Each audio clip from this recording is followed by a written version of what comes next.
ലഹരിക്കും അക്രമത്തിനുമെതിരെ 24 chief editor R Sreekandan Nair നയിക്കുന്ന SKN40 Kerala യാത്ര അത് എറണാകുളം ജില്ലയിലെ പര്യടനം തുടരുകയാണ്. അങ്കമാലിയിലാണ് അല്പസമയം മുമ്പ് യാത്ര എത്തിയത്. ഒരുപാട് പേർ ഈ ലഹരി വിരുദ്ധ സന്ദേശം ഉയർത്തിപ്പിടിച്ചുകൊണ്ട് ഈ യാത്രയ്ക്ക് ഒപ്പം ചേർന്നുകൊണ്ട് ഐക്യദാർഢ്യം പ്രഖ്യാപിച്ചുകൊണ്ട് ഒരുപാട് പേർ അങ്കമാലിയിലെ ലഹരി വിരുദ്ധ സദസ്സിലേക്ക് എത്തിയിരുന്നു. അങ്കമാലിയിലെ പരിപാടിയിലേക്ക്, അതിൻ്റെ ദൃശ്യങ്ങളിലേക്ക്. എന്തുകൊണ്ട് ഇങ്ങനെ ഒരു യാത്ര എന്ന് നിങ്ങൾ ചിലപ്പോൾ ആരെങ്കിലുമൊക്കെ ആലോചിക്കുന്നുണ്ടാകും. നമ്മളെ സംബന്ധിച്ചിടത്തോളം നമ്മൾ വാർത്താമുറിയിലിരുന്ന് ഈ വാർത്തകളൊക്കെ AC റൂമിലിരുന്ന് വായിച്ച് പരിചയമുള്ള ആൾക്കാരാണ്.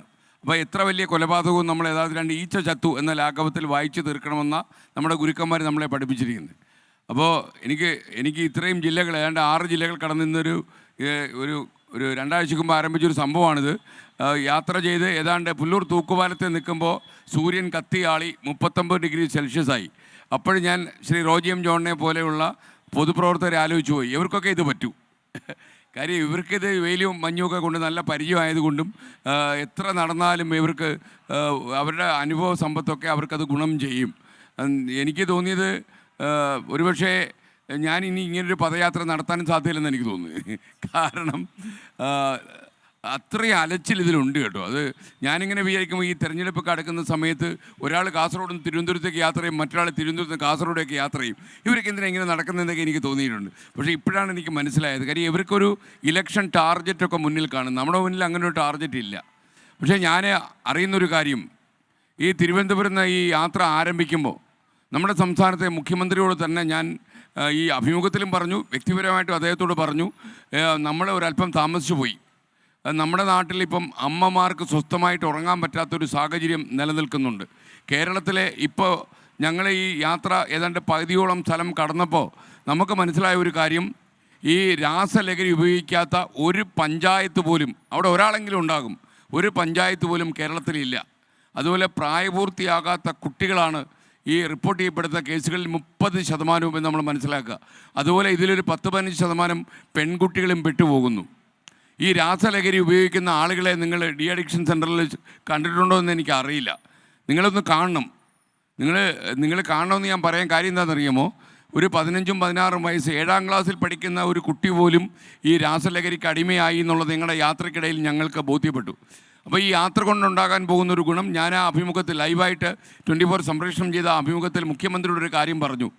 ഞങ്ങൾ കേരളത്തിൽ കാണുന്ന കാര്യങ്ങളൊക്കെ തന്നെ സാധാരണ ഒരു റിപ്പോർട്ടിലെ സൂചിപ്പിക്കലൊന്നും ഇല്ലാതെ ഈ ആരാണ് ഇതിനൊക്കെ നേതൃത്വം കൊടുക്കുന്നത്, ഒളിവിടങ്ങളിലിരുന്ന് ഈ പാവപ്പെട്ട കുരുന്നുകളെ കൊലയ്ക്ക് കൊടുക്കുന്ന ഈ MDMA പോലുള്ള മാരക ലഹരികൾ കേരളത്തിൽ വിതരണം ചെയ്യുന്ന ഗംഗാപ്രവാഹം എവിടെ നിന്നുണ്ടാകുന്നു എന്നൊക്കെ അവരുടെ ഫോട്ടോ സഹിതം ഒരു 2 പാർട്ടായിട്ട് ഞങ്ങൾ മുഖ്യമന്ത്രിക്ക് റിപ്പോർട്ട് കൊടുക്കണം. ആദ്യത്തെ റിപ്പോർട്ടെന്ന് പറഞ്ഞാൽ പൊതുവിൽ നമ്മൾ മനസ്സിലാക്കുന്ന കാര്യവും നമ്മൾ കേരളത്തിൽ ഇമ്മീഡിയറ്റായിട്ട് അടിയന്തരമായി എടുക്കേണ്ട നടപടികളുമായിരിക്കും. 2ാം പാർട്ടിൽ ഇതിനകത്ത് പ്രവർത്തിക്കുന്ന കറുത്ത കരങ്ങൾ, അത് നമ്മൾ മുഖ്യമന്ത്രിക്ക് മാത്രമേ സമ്മാനിക്കൂ. പ്രതിപക്ഷ നേതാവ് VD സതീശൻ്റെ സാന്നിധ്യത്തിൽ തിരുവനന്തപുരത്ത് നടത്തുന്ന ഒരു കോൺക്ലേവിലായിരിക്കും നമ്മൾ ഇത് കൊടുക്കാൻ പോകുന്നത്. അപ്പോൾ അത് ശ്രീ VD സതീശനോട് നമ്മൾ ഈ കാര്യം പറഞ്ഞിട്ടുണ്ട്. അതുപോലെ മുഖ്യമന്ത്രിയോടും പറഞ്ഞു. മുഖ്യമന്ത്രി വളരെ സന്തോഷത്തോടെ പറഞ്ഞത്, നിങ്ങൾ അങ്ങനെ റിപ്പോർട്ട് തന്നാൽ അത് മെറിറ്റ് അടിസ്ഥാനത്തിൽ നിശ്ചിതമായ തീരുമാനങ്ങൾ എടുക്കുമെന്ന് തന്നെ അദ്ദേഹം പറഞ്ഞു. എന്തായാലും ആ അഭിമുഖത്തിന് ശേഷം വളരെ വർദ്ധിച്ച പ്രതികരണങ്ങൾ നമ്മൾ ഒരിക്കലും വിചാരിച്ചില്ല. ഇത് ഓരോ സ്ഥലം കടന്നു പോകുമ്പോഴും നമുക്ക് മനസ്സിലായത്, ഈ കേരളത്തെ ചൂഴ്ന്നു നിൽക്കുന്ന ഈ പ്രശ്നങ്ങൾ വാർത്താമുറിയിലിരുന്ന് ഞങ്ങൾ മനസ്സിലാക്കിയതിനേക്കാളും 300 ഇരട്ടി യാഥാർത്ഥ്യമാണ് എന്നുള്ളതാണ്. ഇപ്പോഴെന്താണ് ഒരു അമ്മയുടെ അവസ്ഥ എന്നറിയാമോ? ഈ സ്കൂളിൽ പോകുന്ന കുട്ടികൾ, നിങ്ങൾക്ക് പാറശാലയിൽ പോകുമ്പോൾ അവിടെ ഞങ്ങളെ ഒരു പഞ്ചായത്ത് പ്രസിഡന്റ് ഞങ്ങളോട് പറയായിരുന്നു, അവിടുത്തെ സ്കൂളിൻ്റെ വരാന്തയിൽ ഈ ലഹരി കലർന്നൊരു കൂളെന്ന് പറഞ്ഞൊരു മിഠായി വിതരണം ചെയ്യുന്നുണ്ട്. അത് കുട്ടികളെ ഈ മിഠായിക്കകത്ത് ലഹരി കൂടെ മിക്സ് ചെയ്ത് കുട്ടികൾക്ക് കൊടുത്ത് നിരന്തരമാകുമ്പോൾ കുട്ടികൾ അതിന് അഡിക്റ്റ് ആകുന്നു. കുറച്ച് ദിവസം കഴിയുമ്പോൾ അതിൻ്റെ ഡോസ് കൂട്ടി അവസാനം ഈ കൊക്കൈൻ പോലെയോ ബ്രൗൺ ഷുഗർ പോലെയോ MDMA പോലെയുള്ള കെമിക്കൽ ലഹരികളിലേക്ക് മാറുന്ന സ്ഥിതി. അപ്പോൾ ഞങ്ങൾ വിചാരിച്ചു ഇത് പാറശാലയിലും കാട്ടാക്കടയിലും മാത്രമുള്ള പ്രോബ്ലമാണെന്ന് വിചാരിച്ച് ഞങ്ങൾ യാത്ര തുടങ്ങി.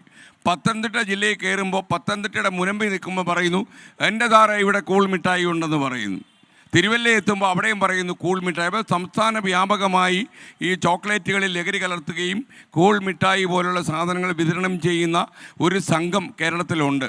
കേരളത്തിൻ്റെ സംസ്ഥാനത്ത് നിന്ന് പുറത്തു നിന്ന് വന്ന കുറേ ആളുകൾ ഇതിനകത്ത് തീർച്ചയായിട്ടും വാഹകരായിട്ടുണ്ടെന്നുള്ളത് യാഥാർത്ഥ്യമാണ്. അതേസമയം നമ്മുടെ ഇടയിൽ തന്നെയുള്ള കുറച്ച് മലയാളി സുഹൃത്തുക്കൾ കർണാടകത്തിലേക്കൊക്കെ യാത്ര ചെയ്ത് അവിടെ നിന്ന് ഈ അന്തർദേശീയ മാഫിയ നെറ്റ്വർക്കുകൾ നിയന്ത്രിക്കുന്ന ചില ആളുകളിൽ നിന്ന് ഈ രാസലഹരി കടത്തി ഇവിടെ കൊണ്ടുവരിക. നിങ്ങൾക്കറിയാം, ഇന്ന് രാവിലെ തന്നെ 500 ഗ്രാമിലധികം MDMA ആണ് പിടിച്ചെടുത്തത്.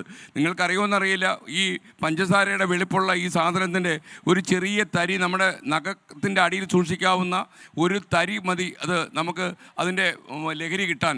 അങ്ങനെ 4-5 തവണ ഉപയോഗിച്ച് കഴിഞ്ഞാൽ നമ്മൾ അറിയാതെ അഡിക്റ്റായി കഴിഞ്ഞാലുള്ള കുഴപ്പം, നിങ്ങൾ മനോരോഗികളെ ശ്രദ്ധിച്ചിട്ടുണ്ടെങ്കിൽ, അതായത് മനോനില തകർന്നു പോയ ഒരാളെ നിങ്ങൾ കണ്ടിട്ടുണ്ടെങ്കിൽ ആ മനോനില തകർന്നു പോയ ആളിനേക്കാളും കൂടുതൽ മനോനില തകർന്നവനായിരിക്കും ഈ MDMA കഴിച്ച ഒരാൾ. ഞാൻ ഈ ഇടയ്ക്കൊരു ഡി അഡിക്ഷൻ സെൻറ്ററിൽ പോയി. അപ്പോൾ ഇങ്ങനെ നിരന്തരമായി MDMA ഉപയോഗിച്ച ഒരു ചെറുപ്പക്കാരനെ ഞാൻ കണ്ടാൽ നമുക്ക് വലിയ സങ്കടം തോന്നും. കാരണം കവളൊക്കെ ഒട്ടി, കൈകാലുകളൊക്കെ കോച്ച് വലിഞ്ഞ്, ഏതാണ്ട് ഷേപ്പൊക്കെ തെറ്റി, വല്ലാത്ത ഒരു കണ്ണുകളൊക്കെ പുറത്തേക്ക് ഉന്തി വരുന്ന ഒരാളാണ്. നമ്മളെ വിദഗ്ധന്മാർ പറയുന്നത് ഇങ്ങനെയുള്ള ഒരു രോഗിയുടെ ആയുസ് ബലം വെറും 7 കൊല്ലമായിരിക്കുന്ന 7 മുതൽ 12 കൊല്ലം വരെയൊക്കെ അവർ ജീവിച്ചിരിക്കാറുള്ളൂ. അപ്പം ഒന്ന് ആലോചിച്ച് നോക്കണം. ഈ അടുത്തിടെ നിങ്ങൾ കോഴിക്കോട് താമരശ്ശേരിയിൽ ഒരു പോലീസുകാരനെ കണ്ട് MDMA കൊണ്ട് ഓടിയ ഒരുത്തൻ MDMAയുടെ കവർ വിഴുങ്ങി ആമാശയത്തിൽ കിടന്ന് MDMA പൊട്ടിയിട്ട് അയാൾ മരിച്ചുപോയി. 2 ദിവസം കഴിഞ്ഞ് വേറെ ആൾ ഇതുപോലെ എടുത്ത് വിഴുങ്ങിക്കളഞ്ഞു. അപ്പോൾ ഈ ആമാശയത്തിൽ കിടന്ന് പൊട്ടിയ ഒരു കവർ കൊണ്ട് ഒരാൾ മരിച്ചു പോകണമെങ്കിൽ എന്താണ് ഈ MDMA എന്നുള്ളത് നമുക്ക് മനസ്സിലാകുമല്ലോ. നമ്മളെ ഏറ്റവും അലട്ടുന്ന കാര്യം എന്താണെന്ന് ചോദിച്ചു കഴിഞ്ഞാൽ, ചെറിയ കുട്ടികൾ വളരെ ചെറിയ കുട്ടികൾ ഇതുപോലെയുള്ള രാസലഹരി ഉപയോഗിക്കുന്നു. അതുപോലെ പെൺകുട്ടികൾ ഉപയോഗിക്കുന്നു. നമുക്ക് യഥാർത്ഥത്തിൽ ഇതൊക്കെ ഒരു സ്വാതന്ത്ര്യത്തിൻ്റെ ചിന്തയായിട്ട് നമുക്ക് എടുക്കാൻ പറ്റില്ല. കാരണം നമ്മൾ മനുഷ്യാവകാശത്തെക്കുറിച്ചൊക്കെ ഘോരം പറയുന്നവരാണ്.